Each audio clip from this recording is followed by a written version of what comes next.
Let us now move our attention to a little bit of history on peace education. Peace education seeks to build on the philosophy and the processes of nonviolence to help us understand the role that conflict and violence have played in our lives, seeking ways to transform them. So where does one begin? One begins with one's own life. Yes, there have been conflicts in everyone's life. No matter how old you are, conflicts are there.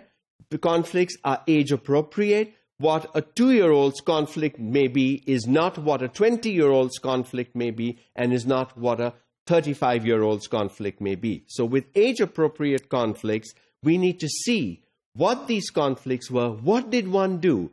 For a 2-year-old, the 2-year-old is not going to be able to resolve the conflict on their own. So what does one do? The parents step in.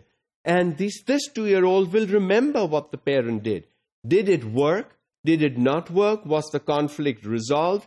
Did it die out for the moment and the conflict came back? Or was it of no use at all? That is important. We must learn that we need to resolve conflict non-violently, and we must learn in positive experiences that either we provide ourselves if we are that age, or if we are younger, we need to see what others provide for us. Peace educators point out both the value of and the risk of conflict and social change. Sometimes, as people say, conflict can be functional or dysfunctional. Sometimes functional conflict is good. It's the dysfunctional conflict. Dysfunctional conflict prevents some good from happening. Functional conflict may promote something good from happening, and sometimes that may be appropriate. So, are we willing to understand what the difference between the two, and are we willing to take the risk? A lot of times, conflicts don't get resolved because people shy of taking risks. The first step in resolving the conflict is to take the risk. It may work, it may not work, but that's how one learns. Appreciates the richness of the concept of peace. Peace as a concept is a very rich concept.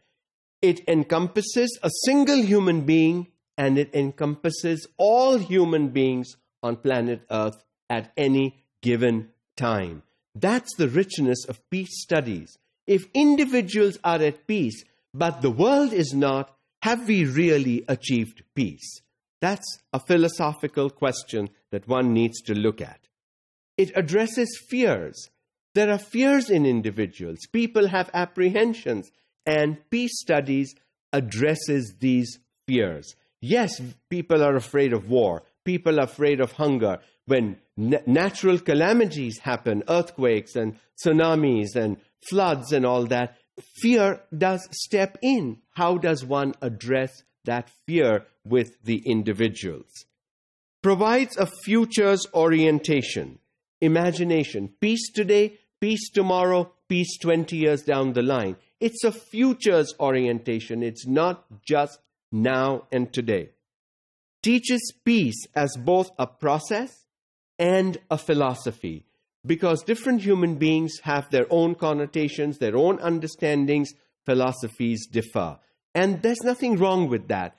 But if we understand that peace is a process, and one's philosophy will shape the process, will take you from the beginning to the end, and peace could be sustained. Promotes peace as a concept alongside justice.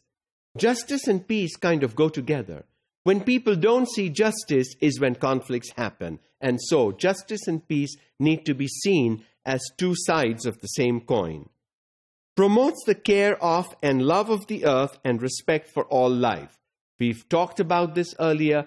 All life and the earth, which is the environment, has to be cared for and respected and loved. Teaches nonviolence as a way to settle differences. Differences, because we are human beings, we are not all the same. Differences will be there. Differences will exist. How do we settle these differences non-violently in a peaceful manner? Peace education is practiced throughout the world in many settings. Across the world, across the globe, we will see examples of peace education. All have in common the idea of transforming conflict into something positive and sustainable so that our world will continue to turn. In other words, no matter what angle you look at it, the basic thing is conflict will exist.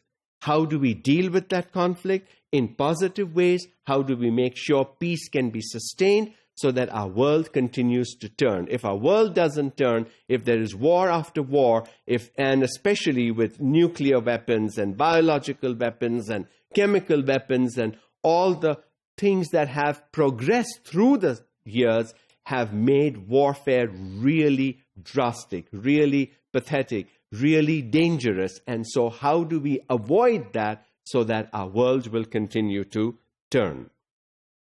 Peace education seeks to make and build peace through pedagogy, through classroom practices, through what the teacher teaches, to what the teacher says, to how the teacher does something, and how the teacher handles conflicts that arise within the classroom will be critical ways to teach conflict management and resolution to our students.